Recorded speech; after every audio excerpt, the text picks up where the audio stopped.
दूसरा तवारीख बाब 16। आसा की सल्तनत के 36वें बरस इसराइल का बादशाह बादशाह यहूदा पर चढ़ आया और रामा को तामीर किया ताकि यहूदा के बादशाह आसा के यहाँ किसी को आने जाने ना दे।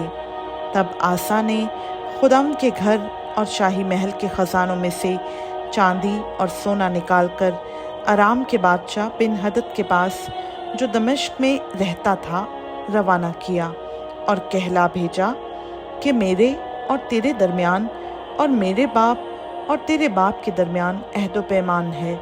देख, मैंने तेरे लिए चांदी और सोना भेजा है, सो तू जाकर शाह इसराइल बादशाह से अहद शिकनी कर ताकि वो मेरे पास से चला जाए। और बिन हदद ने आसा बादशाह की बात मानी और अपने लश्करों के सरदारों को इसराइली शहरों पर चढ़ाई करने को भेजा। सो उन्होंने अयून और दान और अबील माइम और नफ्ताली के ज़ख़ीरा के सब शहरों को गारत किया। जब बादशाह ने ये सुना तो रामा का बनाना छोड़ा और अपना काम बंद कर दिया। तब आसा बादशाह ने सारे यहूदा को साथ लिया और वो रामा के पत्थरों और लकड़ियों को जिनसे बादशाह तामीर कर रहा था उठा ले गए और उसने उनसे जिब्बा और मिस्वा को तामीर किया। उस वक्त हनानी गैबीन यहूदा के बादशाह आसा के पास आकर कहने लगा, चूँकि तूने अराम के बादशाह पर भरोसा किया और खुदावंद अपने खुदा पर भरोसा नहीं रखा, इसी सबब से अराम के बादशाह का लश्कर तेरे हाथ से बच निकला है। क्या कूशी और लूबी अम्वाए कसीर ना थे जिनके साथ गाड़ियाँ और सवार बड़ी कसरत से थे?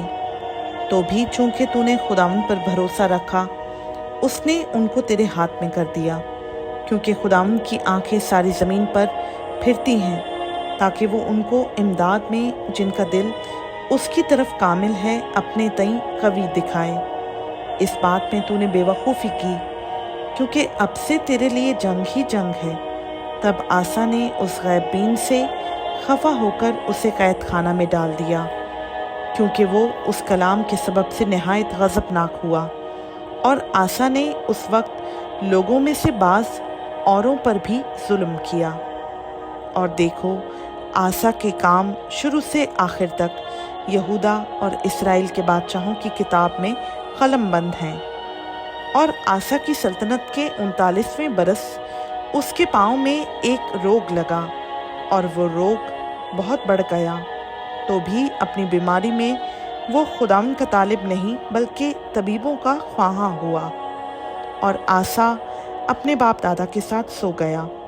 उसने अपनी सल्तनत के 41वें बरस में वफ़ात पाई और उन्होंने उसे उन ख़बरों में जो उसने अपने लिए दाऊद के शहर में खुदवाई थी दफन किया और उसे उस ताबूत में लिटा दिया जो इत्तरों और किस्म किस्म के मसाला से भरा था, जिनको इतारों की हिकमत के मुताबिक तैयार किया था। और उन्होंने उसके लिए उनको खूब जलाया। खुदावंद का पाक कलाम का पढ़ा, सुना, समझा और कबूल किया जाना हम सबों के लिए बाइस बरकत हो। आमीन।